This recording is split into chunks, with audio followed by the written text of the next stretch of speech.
আশেপাশে ভূত নেই তো, চারিদিকে আকাশ শুনশান।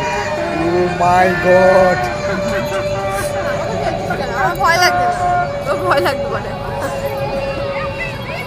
হ্যাঁ হ্যাঁ হ্যাঁ হ্যাঁ মদ বিয়ার মানে সব খেয়েছি, চলবো না। হাতটা টান না রে। গাইস আমার ভয় লাগছে। আমি খুব ধীরে সুস্থে আসছি। এই দেখো গাইস, বুকে চোখ, ভূতটার আমার গলার এটা কি, এই দেখো গাইস মুন্ডুটা এইখানে। ও মাই গড, এই বাচ্চাটাকে পুরো শেষ করে দিয়েছে। গাইস ভেতরে ঢুকছি, দরজাটা সরাইলাম। ও মাই গড, দিনের বেলা এসছিলাম, আমি কিছু বুঝতে পারিনি, তাই রাতের বেলায় এলাম।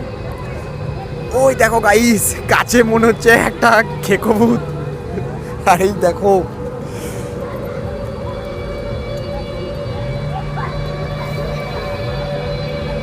আরে বাপরে বাপরে, এইটা তো আবার উল্টো করে ঝোলানো।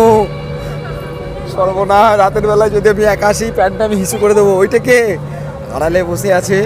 ওরে বাবারে, একটা ভূতিয়া। গাইস এইখানে মনে হচ্ছে একটা ভূত, এখানে মনে হচ্ছে একটা ভূত আছে। ওই দেখো টুকি মারছে আমায় দেখে।